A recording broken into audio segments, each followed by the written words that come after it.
Chairman's time's expired. Ms. Kuster, 5 minutes. Thank you, Mr. Chairman, and thank you, Secretary Vilsack, for being with us. I want to also commend you on your leadership on the heroin crisis and just remind my colleagues that we have a co-chair bipartisan task force to combat the heroin epidemic in particularly rural economies. My state of New Hampshire has been hit very hard. We've got a number of bills that we're going to be recommending, and I'd love to be able to run that by you and your staff and engage with you as we go forward.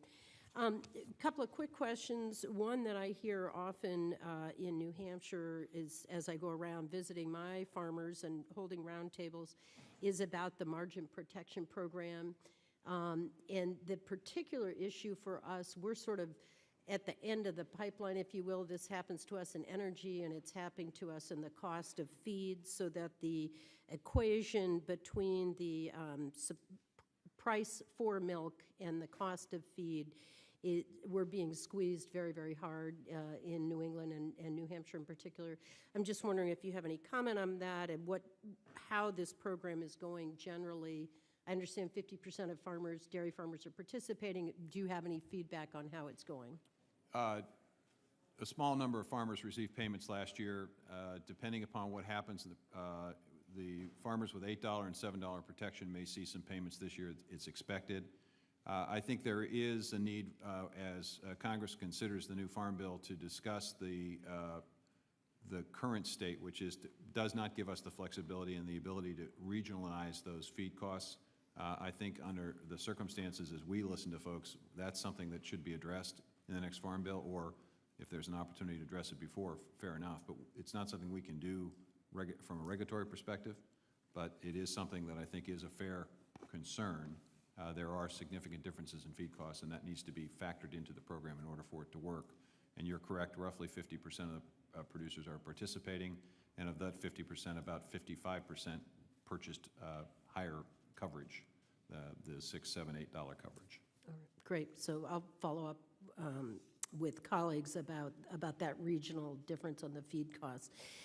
The other role that I have is co-chair of the Congressional Biomass Caucus, and we did have the EPA administrator in here, and I had the chance to ask her about considering biomass as a renewable fuel and what that means for our rural communities and timber interests, et cetera.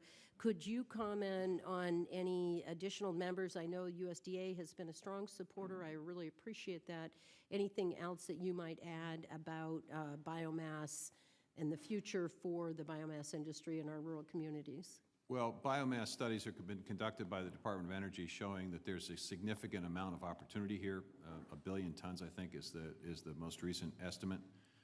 And we are looking at ways through our biomass centers, which are research centers throughout the entire country, to look for ways in which we could create the appropriate supply chain for each region of the country where whatever their specific biomass opportunity is, that they can access it and utilize it.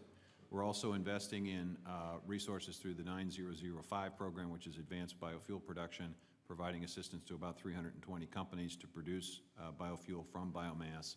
And we're also continuing to look for opportunities to invest in our loan guarantee program, 9003, in a variety of different feedstocks so that we have a broad range. The last thing I would say is there is tremendous opportunity for the Defense Department in terms of biofuel. The Navy wants to have half of their fuel basically being bio-based and domestically produced. I was privileged enough to be on a destroyer watching it being refueled with beef tallow fuel out in the Pacific Theater just a couple of weeks ago. So there are terrific opportunities. The last thing is commercial aviation is also extremely interested in this fuel. And there are roughly 40 airports that sell 90% of the jet fuel, and they are extremely interested in doing this because of the emissions and the benefit from the emissions to meet international standards. And it's a 17 to 19 billion gallon market opportunity for us. So there's plenty of opportunity. Wonderful. And one last quick question.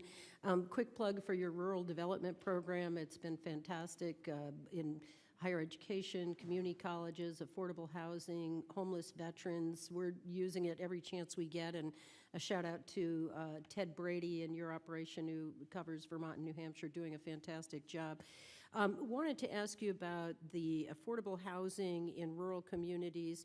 We have legislation, we're working with your staff, but I just want my colleagues essentially to know about a bill. There's a program that's coming to an end, and we ran into a situation of folks were going to lose their affordable housing, and we're working with you. We do need legislation, I think, going forward, and I'll stay in touch with my colleagues to make sure that rural communities continue to have access to affordable housing. It's multi-housing, and part of that problem has been solved by the budget process, but the other part is that as multi-family housing that has received assistance from the USDA has their loans paid off, Yes. those units basically will go out of the system, and we expect and anticipate 75% of those units could potentially be out of the system in the next 10 to 15 years.